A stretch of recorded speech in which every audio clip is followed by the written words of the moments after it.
Some people out there like to claim that dolls are scary and creepy, and why are they looking at me? Why are they haunting me? As someone who likes dolls, I've never really felt this way, excluding some baby dolls. And in fact, there's one line of dolls that really leaned into the creepy cute thing that I have always adored, and that line is Monster High. Not only did I love the brand, but I would even argue that Monster High basically changed the game when it came to fashion dolls. They were the first doll line I know of that really pushed having webisodes, having unique characters and personalities, and leaned into the idea that being different and unique was good. So of course I loved them, and I wasn't alone. By 2013, only 3 years after its original release, Monster High had become the second biggest doll brand in the United States, second only to Barbie herself. But even before that, it was obvious that Monster High was doing something new and different, and it was working. So of course, other toy companies decided it was time for them to produce something for the creepy, cute, enjoying kiddos of the world. MGA, Mattel's major competitor, would come out with 2 doll lines in 2012 to compete with Monster High, Novistars and Bratzillas. Novistars were a line of dolls with huge eyes, no nose, and each of them were an alien with a specific power, such as Allie-Lectric, who could light up. And I actually owned, I don't have her anymore, but I remember being really excited about getting her, and it being like a very hard choice for me to pick between Monster High dolls and Novistar dolls. Good job, MGA, on that. Their other line of dolls, Bratzillas, or Bratzilla's House of Witches, were a spin-off of the Bratz doll line. These included some really cool designs. They took the basic Bratz face and body, but instead of them being fashionable teenagers, they were witches with different powers, and also had these really cool and like slightly off-putting eyes, but I do like them. Both Novistars and Bratzillas, as well as many other doll lines at this time, would follow Monster High's trend in having webisode series and an in-depth website with character profiles, sometimes even games, but Novistars and Bratzillas at least still had pretty unique vibes, with Novistars of course being space theme and Bratzillas being focused around witches. Even though they both had their own unique twists, both Novistars and Bratzillas wouldn't survive past 2013, joining the list of ill-fated doll lines which are now huge collector's items. But of course, that wasn't all. In 2012, another doll line would be released, one that absolutely used Monster High as its blueprint, but with a head-turning twist. And that line is Mystixx. Mystixx was created by the toy brand Playhut Inc. Playhut Inc. was founded in 1992 by Brian Zhang, the inventor of the pop-out windshield cover.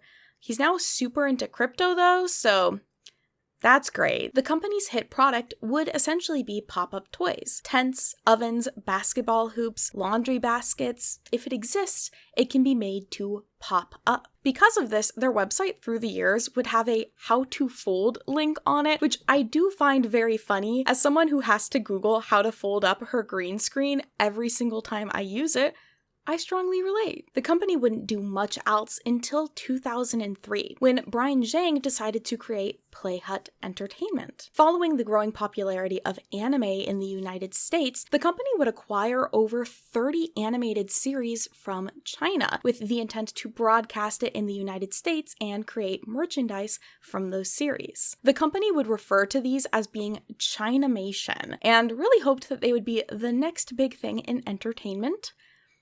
They weren't. Playhut's next step in branching out would come in 2005 with the release of 2 doll lines, Princess Prancers and Mystixx. Both are half-human, half-animal creations, with Mystixx essentially being cat girls and Princess Prancers being a fashion doll My Little Pony hybrid. I can find almost no information about Princess Prancers aside from a blog by Crystalline Toybox in their attempt to find out more about the brand. And I also very sadly learned that the exact same website that I once hosted photos of the Evergirl dolls from the New York Toy Fair that I couldn't get to work or see properly had also posted photos of the Princess Prancer line when they were at the Toy Fair, which are also now no longer accessible. Why is my life so hard? From the few photos that I can find of them, I think they're really weird. Like, I'm not one to judge, but if I were to say, like, find someone that had a house full of them, I would find that very off-putting. I can't lie. They look very interesting. Mystixx, on the other hand, would be somewhat successful as a toy line. Designed to be a competitor for Bratz, they actually had multiple releases and even produced a commercial. In a world beyond this world, Mystixx reveal their true identity. Big deal in my world of dolls. I would love to one day do a more in-depth look at the Mystixx line because I do love a cat girl, but we might even get to hear just a little bit more about them later in this video anyways. Foreshadowing. Playhut would then go back to focusing on their bread and butter of pop-up toys until the year 2012, when they would announce and release Mystixx. So what is Mystixx? Mystixx is a doll line that was designed to follow the Monster Girl vibe of Monster High, but with a twist.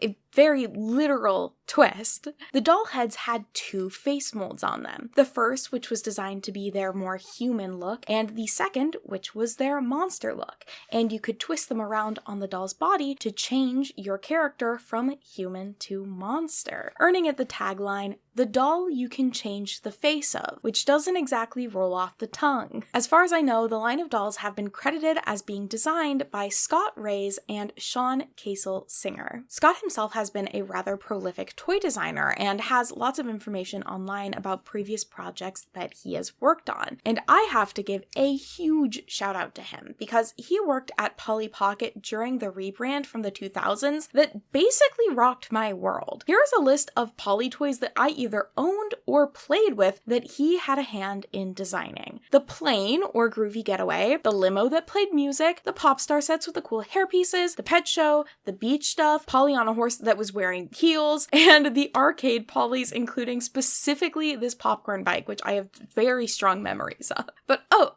is that not enough for you? Well, he also worked on Baby Bratz. And for some reason, while I didn't super love Bratz growing up, I was obsessed with Baby Bratz. I thought that they were super cute. What I'm trying to say is Scott has had some great experience working with really big brands that I loved as a kid. But also, to be fair, those were all brands that had a lot of history and money going into them. So just keep that in mind. Scott would become the senior girls product designer at Playhut in August of 2012. Now, you might recall me mentioning that the Mystixx line of dolls would be released in 2012, and more specifically in October of 2012, which means that Scott probably wasn't actually that involved in the initial designing or planning of the line, meaning that the first line was likely mostly designed by Sean Singer. Sean does have a bit less of an online presence as Scott. I was able to find a WordPress blog that belonged to Sean where he confirms that I designed and illustrated these dolls. They're available at Toys R Us right now and soon to be in Target, Walmart, and a special edition doll exclusively at Hot Topic. Now, Sean is not a toy designer. As far as I can tell, he doesn't describe himself as one, and most of his artistic work has been either paintings or graffiti. The first official artwork that I can find of Mystixx appears on the Playhut website in March of 2012, and it very much looks like a combination of Monster High, Bratz, and Sean's aesthetic style. You might also notice that it's frankly a little unsettling. At some point, I'm assuming with the direction of Scott, once he joined the team, the artwork would be softened and refined to be a little bit more consumer friendly. And with that, they would be ready for release. The dolls were launched at a Halloween party hosted by Kiss FM radio station, and attendees there would be able to take photos with life-size cutouts of the dolls, as well as hold the dolls in person, like Chris Harrising from The Bachelor is doing here. Harrising? I don't know. He did it!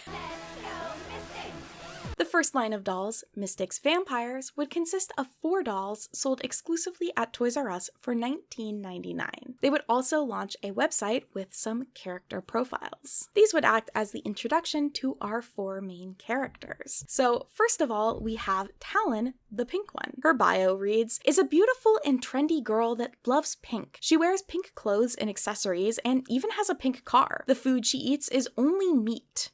Girls at school love and hate her, but she doesn't care because she's so confident. Talon enjoys hanging out with the girls, but wants that special boyfriend. She knows all the hip people at school and can get anything that she wants. She is talkative, funny, and knows all the cool places to hang out. While Talon's outfit matches her character art pretty well, her wig styling obviously is not quite up to par, and by wig styling, I do actually mean a wig. Because of the head-turning design of the dolls, their hair couldn't be rooted like most dolls, so they instead wore a wig, which you could also then twist around to face the correct side. Her hair was originally styled in pigtails in box, but even her stock photos show it down because they just don't look very good. And speaking of stock photos, pretty early in my research, I noticed something about these dolls that was kind of driving me crazy. The eye colors of these dolls cannot stay consistent. In character artwork posted by the brand in November of 2013, her eye colors do match, but on the website, for some reason, her character art gives her vampire self blue eyes.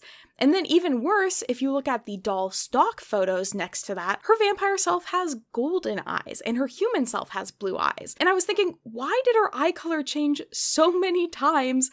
What is going on? Then, as I was looking at things and researching, I realized that Talon and Siva, another doll we'll talk about in a bit, have the same purple skin color. And whoever took the stock photos of these dolls managed to mix up the two of them. So their eye color is incorrect, which is sort of a wild mistake to make on your stock photos. Speaking of mix-ups, our next doll is Azra, the sporty one. Azra's character bio reads, loves being outdoors. She is competitive and driven and plays on the school's basketball, soccer, and tennis teams. Her favorite sport is snowboarding. So in the wintertime, you'll find her enjoying the brisk air out on the slopes. While other girls are chasing boys and shopping with friends, she's busy beating the competition out on the field. Boys love being around her, but her adventurous spirit keeps her interested in other things. She's very direct and says what's on her mind, often gets her in trouble and can hurt others' feelings. But once a friend, you know you can always count on.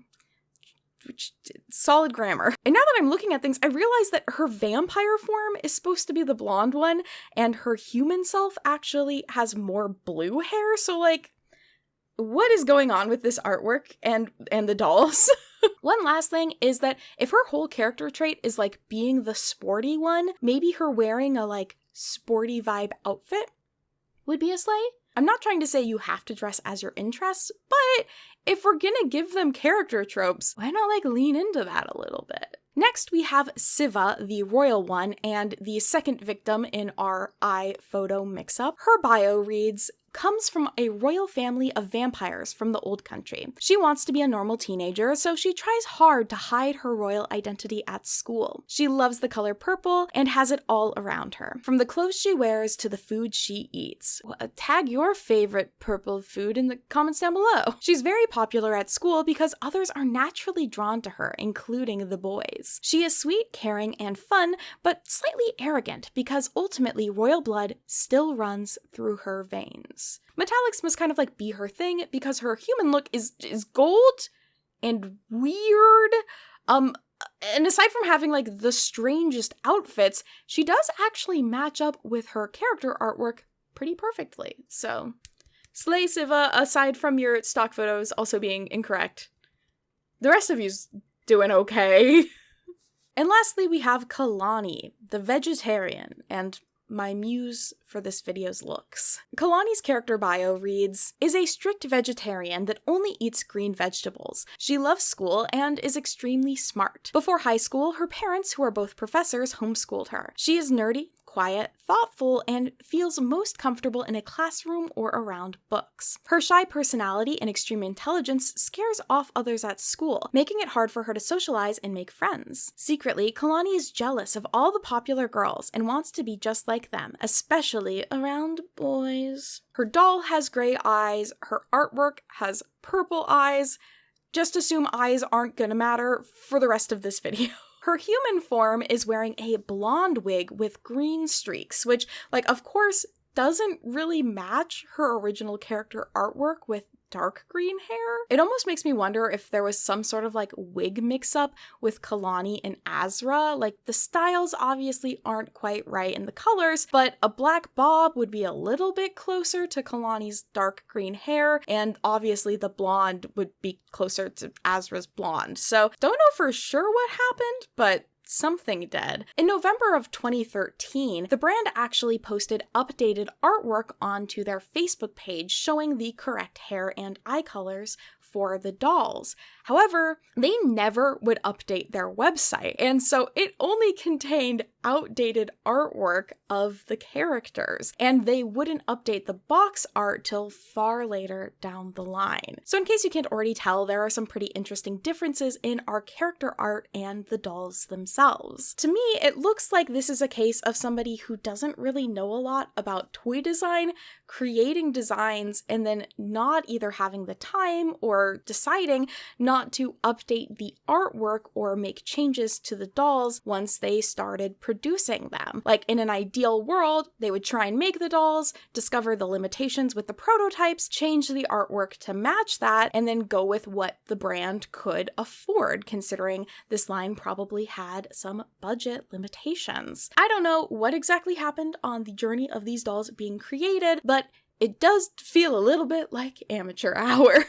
The packaging for the dolls themselves would really heavily advertise the idea that the dolls were going from day to night looks, with their human looks being for day and their vampire looks being for night. They packaged the dolls with the vampire look and then included a sort of like flat Stanley version of the human form to display the second outfit. I understand that they probably wanted to show off the vampire look because that was the selling point. These dolls had an edgy look and a softer look. However, I do think the edgy look is maybe a little bit too edgy, and considering that a lot of the really popular vampire media at the time kind of leaned into the idea that becoming a vampire made you this like beautiful creature, I think they could have softened the appearance of the dolls just a little bit. Also, for some reason, none of these dolls have eyebrows which match their hair color. They almost always have like light brown or blonde eyebrows, which drives me insane.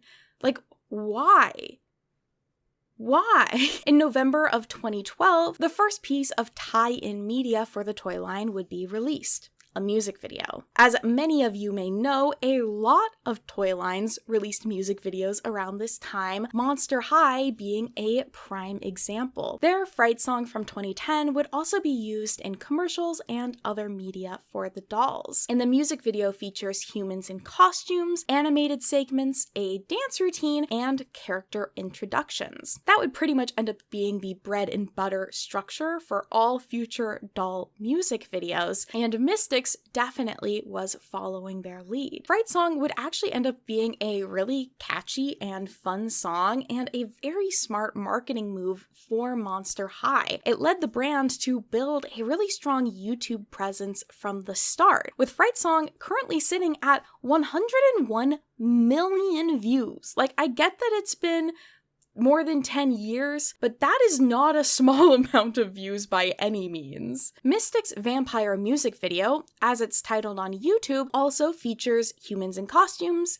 animated segments, a dance routine, and character introductions. It's just, like, so much worse. The song featured, named Let's Go Mystixx, is pretty genuinely awful. I can't find any writing or production credits on the music, so I think it was likely done by someone in-house at Playhut who maybe just like had access to GarageBand. It feels like somebody in charge just went, hey, they have a music video. It can't be that hard. And fun fact, it can. As someone who went to one day of film school, I can say with confidence that it is hard to produce a good video. And it's absolutely not an ideal situation to just like pull an employee from your company to tell them to do something that they've never done before if you want that thing to act as like a possible major marketing pull for your brand. If they don't have any experience, you're not going to get a good product and it's not going to be effective. If anything, it could be worse and make people not want to buy what you're selling. I'm not really here to try and do any sort of grand critique of a music video from 2012, but if I could have just offered like one piece of advice for them, I think something that really worked with the Monster High video is they didn't actually have any of the humans in the video dress up as the characters. Instead, they had little animated segments featuring the characters, which I think is really smart. Unless you have a lot of budget available to you, it is going to be hard to make a life-size version of the doll costumes and make the humans in the video look like dolls. So it would have made more sense for them to like go to Goodwill, get some like generic vampire goth feeling clothing and have the humans in your video wearing that instead of trying to dress them up as the dolls and doing a really bad job of it. They end up just looking really bad, and I feel awful saying that, but like, so that's my advice. If you're out there listening, get a time machine. In February of 2013, Mystixx would make its first appearance, I believe, at the New York Toy Fair. I wrote that, and then I realized now I found evidence they might have been there in 2012, but I don't know. I know for sure they were there in 2013. Only a few months after the release of the original run of Mystixx dolls, they had 2 new doll lines and 2 lines of fashion packs to show to consumers. Another thing I want to quickly bring up before we get too far into the dolls is the Facebook page. While Mystixx didn't have the best website, they did have a fairly active Facebook page, and they would post about once a week, sharing stock photos and artwork, reviews of the dolls, both good and bad. I guess they very much subscribed to the all press is good press concept, as well as just random photos of the dolls out and about, I guess taken with a phone. This feels like what I would do if they were like, run this Facebook page. I'd be like, look at the doll, it's in this city. She's out and about. So from October of 2012 until May of 2013, they were posting pretty regularly. And then they were completely silent until October when they post our beautiful new Mystixx zombie dolls, now available at Toys R Us and Amazon.com. We're going with the zombie trend in 2013, which is going to be huge. Kids just love zombies now. The Mystixx Zombies line transforms our cast of girls from the immortal to the undead. While we may never know the exact reason for their deaths, the packaging for the dolls states that last year 4 very beautiful undead girls showed up on the fashion scene, and nothing has ever been the same. Their names are Azra, Kalani, Talon, and Siva. They are so fresh and so dead. They've been slayed, Your Honor. The looks overall feel very steampunk inspired, with more dramatic eye colors, as well as the color of the outfits generally leaning into jewel tones, browns, and metallics. This line also did away with the second outfit for dolls, with each doll only coming with a second wig to help represent their human to monster change. Getting into the dolls themselves, Talon's skin color is now a pale purple, with her wigs including an orange wig that has like these small blonde braids in it, which is actually kind of like a really fun look, as well as a brown to pink ombre wig, which also looks quite cute. Her outfit maintains some of her girly vibes from the first line, with her wearing an asymmetrical skirt and a puffy sleeve blouse. Azra is finally blonde! Woo! She now has light green skin and includes a blonde and icy blue wig, which would be great if her box art didn't have her in pink for some reason. Her eye makeup sadly also does not match the box art, which would have been a like really cool concept for her to have this kind of dual look. That being said though, her shorts look awesome and overall it's a pretty good outfit. Siva has transformed into a pale green color, but maintains her love of gold metallic with more gold metallic pants, as well as a patterned belt and vest and combat style boots. Her wigs this time are a curly brown look and this like split dye white and black look where I think it has black bangs and white the rest of their hair. I think that this was originally supposed to be an ombre and that just didn't quite work out in production, which makes sense. Doing ombres with wigs is actually super hard. Like, it's not an easy thing to do well. Kalani is now also purple and comes with a black wig with white streaks and a green wig, as well as a pretty adorable outfit that includes a layered skirt, hat, and socks. I think that she's my favorite, and she's also right behind me, isn't she? These dolls, again, fall victim to the box art, doll photos, and dolls not quite all matching, which, again, seems like a big mistake seeing as they seemingly had so much time between when these were designed and shown off at the toy fair and when they were released. But I guess maybe they were already far enough along in production that they couldn't make changes to the dolls. Who's making these decisions, and why can't we change the artwork on the box? Like, why are we printing the artwork on the box first? Like, what's happening? Great question, Past Mary. I have no clue why, because they did change the artwork. This is the artwork that they were showing at the toy fair. So, like, what gives? The zombie theme also works a little bit less well, I would say, than the vampire theme, just because with vampires, the day-to-night thing kind of feels like it makes sense, like having a double life. And we already have so much media that centers around vampires, like living like humans, and then, oh, but they're also vampires. But for zombies, that doesn't feel like it quite works as well, because they're like, actively decaying, and them having a human and zombie self doesn't, again, feel like it works as well when their skin color is like green or purple. It's like they already they don't look like a human, basically. It's just more like they have a softer side and then an edgier side. This is edgy. Overall, I just don't feel like it quite works as well. But if that line of dolls wasn't enough for you on one random day in October, don't worry. The company actually released everything at once. So 2 doll lines and 2 sets of outfit packs on the same day for some reason. We are going to follow the order that the new products were posted about on their Facebook page. So the next release is going to be the Gothic Couture fashion packs. So each pack consisted of a dress, shoes, and choker, as well as a short wig. Now, I want to note the short wigs because you're thinking about dolls that have faces on the backs of their heads. And the shorter their hair is, the more likely you're going to be able to see that second face, which is kind of weird. Overall, it's an okay fashion line. The second fashion line, however, I actually really like. These are the Punk Couture fashion packs, and I think they're great. They consist of a lot of different fabrics and patterns. Most of them have socks or tights, as well as shoes, and a bigger variety of wig styles, including this like ponytail wig, and even a mohawk.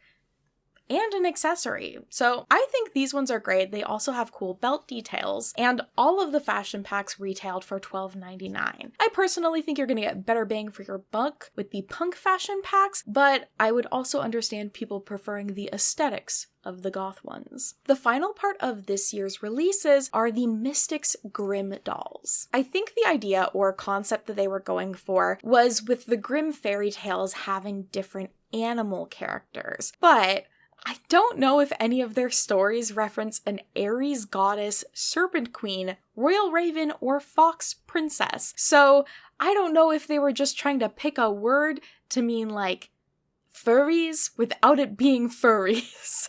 I'm not saying they're furries, but I don't know how to describe them, and I don't think they did either, to be fair. Weirdly enough, there was also a TV series at the time named Grimm, which aired from 2011 to 2017, that I think was fairly successful. I don't remember it though, so if you watched Grimm, let me know. Regardless of the intention of the line, each of the dolls just had basically an animal theme, with the packaging stating, "For beautiful animalistic girls. They are so fresh and so wild." And in all of the footage from the toy fair that I can find, all of the people talking about the dolls essentially highlight that they're supposed to represent the animal spirit. And this captures the animal spirit of the dolls. Yes. This time we get a bit of another demotion, with each box only including the doll and a mask. So we don't get a second outfit or wig. With this line, we have Siva, who is the Raven Queen. So she's wearing a purple and black gown, necklace, and has a purple and black wig. So these sets only came with one wig, with the mask kind of acting as the replacement for the secondary outfit and wigs. It was really supposed to help emphasize that like transformation aspect for the character, with her having this like hidden identity and then, oh, you can see her face. Siva's mask also looks like it's pretty low quality, with it being constructed of just cardboard and feathers. And in fact, this wasn't the masks that they showed with her at the toy fair. Her monster face does include some sort of like feathery details, and her human form has a much simpler look with just a little like bird on her cheek. Very cute. Then we have Kalani, who is the Serpent Queen, who has a very snake-inspired look. This outfit does involve a lot of layers, which I think is fun, with the cape and the kind of pants and skirt situation. But again, she also has a cardboard mask, which wasn't what was shown at the toy fair. Her monster makeup includes a bit of a like snakeskin look on one side, and then her human side, again, has the more simple look with a little extra decoration. If you noticed that I didn't include Talon and Azra, it's because they were never actually produced. I didn't realize this at first, but I couldn't find any in-box photos of the two or any photos of people that owned them. And looking through the Mystixx Facebook page as well, the Grimm line in general is hardly posted, which is impressive considering how much they're posting about all of the other doll lines. They would only ever post one photo of the entire group art for the line, as well as one photo of each of the dolls, with the photos of Talon and Azra including a coming soon comment. And despite the efforts of fans asking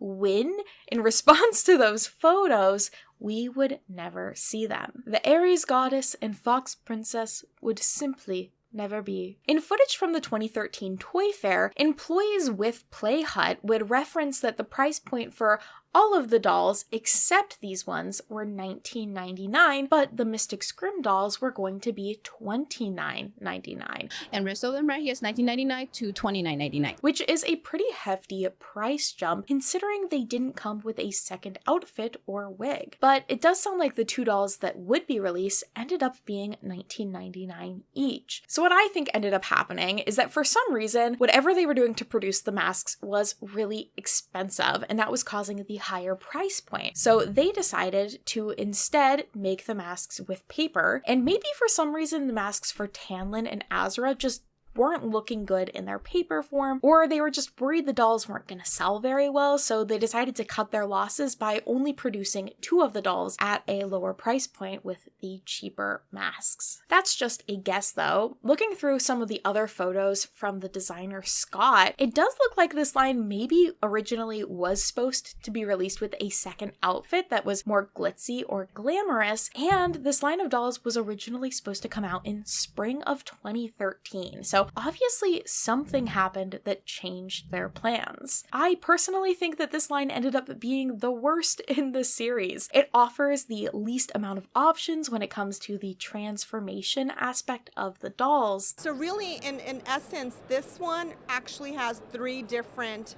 faces, styles that you can actually play with, because there's an everyday look, one with a mask, and then one with the painted face. And the Grimm or animal spirit thing just doesn't quite have the same vibe to it as a vampire or zombie, which are quite, classically recognizable monsters. For example, she's the snake spirit, and she's the snake girl. And then she's a hawk. I think what they should have done instead was just go more in the direction of a werewolf. So maybe have a wolf character, fox character, and maybe even a cat character. Like, bring back Mystixx. With the company releasing so many dolls in such a short period of time, we wouldn't get anything new from Mystixx for a while. However, they still did maintain a very active Facebook presence. And one of the biggest things that they did to build hype around the dolls was host design contests. On November 30th, 2013, Mystixx hosted the first in-person Mystixx fashion design party. The event was held at a local toy store in California and was intended for fans to come, meet the designers of the dolls, Sean and Scott, and create their own doll designs for a chance to win a custom doll outfit. This event did happen, and they even posted photos of it, and honestly, it just looks like a really fun and sweet time. I know as a kid, that was the exact sort of thing that I I would have loved to do as someone who is really crafty. And genuinely, I think it was a fun and cool way for kids to get to engage with the like fashion side of their fashion dolls. At that party, they would also announce an online contest running from November 30th to February 28th, 2014, where participants would be able to submit online entries for an outfit contest, and at the end of each month, a winner would be announced. And that winner would receive a custom-made outfit for their doll of their design, which again is a pretty fun concept. During this time period, they would start a series called Fashion Friday, where they would show both the concept art for an outfit and the doll wearing that outfit. I think this was a way to essentially show off either products that they were working on or ended up getting scrapped. There were a ton of these over the course of the 2 years that they were posting them, so I think they honestly had a lot of big plans for the Mystixx line in terms of like different outfits and themes. Some of them would end up being really gothic, some of them would look kind of like Bratz creations, and some would have specific themes. Like there was this ghost one, which I'm sure that at some point someone had the idea to do a Mystixx ghost doll line, as well as this mermaid one, and all sorts of different looks. On February 13th, the Facebook page would announce the premiere of the first Mystixx webisode, which would be coming out on Valentine's Day. They call it a motion comic webisode, which doesn't really make it sound like amazing, and also note that the webisodes will be released on a monthly basis. Now, I talked about it earlier a little bit, but Monster High really did change the game when it came to media tie-ins for their dolls, and specifically webisodes. Over the course of a few years, they've released a webisode almost weekly, minus about a month gap in between for the holidays. Overall, they produced about like 175 webisode episodes, and I know that I personally really enjoyed them. They were really short, around 2 or 3 minutes long, but did a good job of giving you some character interaction or seeing the characters go on adventures in a way that I think would really work well for kids to be able to play. They could see the short episode and then use that as a jumping off point for their own adventures with the dolls. Interestingly enough, Mystixx would not post about the release of the first episode on their own Facebook page. So the 3-minute long episode starts with a 30-second introduction, which features a new song introducing the characters. This is one of the few times in my life where I can look at a fully produced work for a toy company and go, oh, I could make that. And the scenes with the dolls dancing are just amazing. The plot of the first episode is that our characters' parents have asked them to make video diaries as a way to appeal to non-vampires, called day dwellers in this universe, or DDs. In hopes that DDs, which doesn't have any other meaning in any other context. They explained that vampires are people who transform in the night into a more intense version of ourselves, and reiterate multiple times that they can transform into bats. They don't mention the whole blood thing at all. That was pretty much the entire first episode, but we do get a credits sequence where we can see that the art, animation, editing, and sound editing was done by Sean, which in some ways, it's simple and it's not the worst. Some other things aren't the best, we won't judge. The writing, on the other hand, is partly credited to Scott, which is not very good. It's not great writing. The way that different adults write teenagers can just be very hit or miss. Mystixx Motion Comic Episode 2 would be released 2 months later on May 16th. This episode focuses on Siva and her relationship with her having royal blood and being from a royal vampire family. Siva does not really want to be a leader or a ruler, but is often thrown into that. And in this episode, one of her friends, Talon, signs her up to be the student body president, even though Siva does not want to be. And because of that, Siva now has to debate her friend Kalani and a guy that she's had a crush on her entire life. That's kind of the entire episode. Talon doesn't seem like a great friend, maybe. And those would be the only 2 episodes ever uploaded to the YouTube channel, which also, like, weirdly enough, is a different channel than the YouTube channel they used to host the music video. My social media control brain is like, no! August of 2014 would bring us the final dolls in the Mystixx toy brand, which are also the best ones, and the reason why I wanted to learn more about this doll brand in the first place. They are the Mystixx Rococo zombies. Rococo! Yeehaw! Their posts on Facebook introducing the line say, Mystixx Rococo zombies. You know the vampires, you've seen the zombies. Now Azra and Talon are coming to you in the highest Rococo fashion. These beauties are full of fun fashion features. With a turn of her head, she goes from a sweet teenage beauty to a ravishing Rococo white face makeup, sweetheart lips, and zombie shining eyes. Pull her braid and her hair goes from long flowing curls to a beautiful updo. Decorate her hair with Rococo-style rolls and flowers. And that's not all. Each Rococo zombie skirt can be transformed into a cape. Mystixx Rococo zombies are coming soon to a Toys R Us near you. Possibly to make up for their absence from the Grimm line, Azra and Talon are the only two dolls that were created for this line. And while these dolls only technically have one outfit and wig, I would say that it feels like a massive upgrade from the last line. First of all, the packaging is beautiful. It's so well done. They really clearly show you how the head turning concept is supposed to work, and also advertises different selling points, like the doll's hair can be pulled into an updo by pulling on a braid, which I'm not like fully positive how that was supposed to work, and also that her overskirt could be used as a cape, which isn't exactly a multiple outfit option, but at least with the hair pieces and some different customization options, as well as the faces looking so distinctly different, I think this line makes for some better play options. These are also the first Mystixx dolls with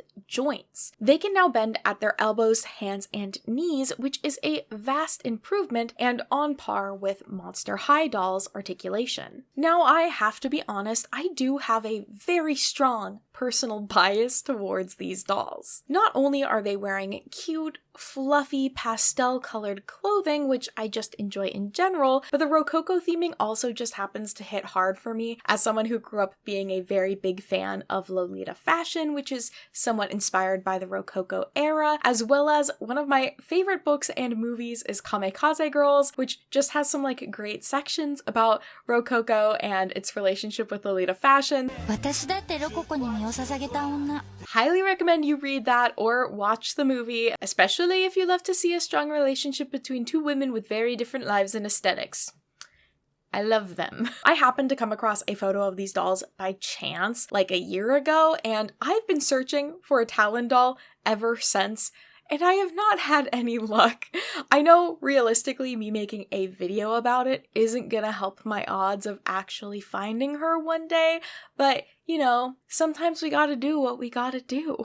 Despite my own personal love for this line, it wouldn't be enough to keep the brand afloat. The dolls would technically have another release, but it was a budget release of the original Vampire doll line, where the dolls would only, I think, include one outfit. I don't even know if they had a second wig, but I will say they're finally using the correct character artwork on the doll packaging. Thank God. With that, the Facebook page would consistently be posting photos of the dolls, trying to push them onto people until February of 2015, when it would go silent. So while the doll line never picked up a ton of traction here in the United States, it is possible that they had a bigger following in Russia. Few things in life are stranger than realizing that something you care a lot about, or perhaps consider to be like very American, are also very popular in Russia. Discovering hundreds of videos about the Nancy Drew game series in Russian absolutely rewired my brain. But back to Mystixx. While I hadn't been able to find any advertising for the doll line in English, I did find one commercial for it in Russian. And to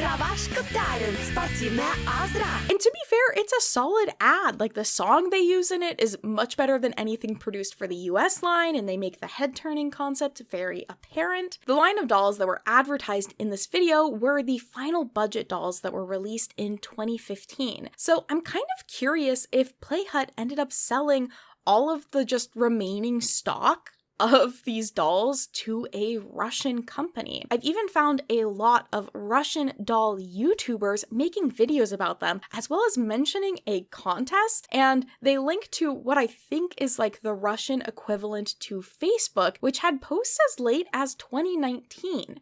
Another interesting layer on top of that is that the Facebook page for Mystixx in English stopped posting in February of 2015, and the Russian page was created in February of 2015. So in my mind, I'm like, they just handed it off. They were like, there you go, Russia. Overall, the Mystixx line has been mostly forgotten in the age of the Monster High reboot and really more high-quality fashion doll line releases than ever. And that's not exactly surprising considering how heavily inspired it was by other doll brands, especially Monster High, with it feeling really like it leaned into knockoff territory a lot of the time. In fact, the original artwork for this doll line, which they did post on their Facebook page as well, was either traced or heavily referenced Bratz artwork. And Talon in this photo is wearing Draculaura's shoes, which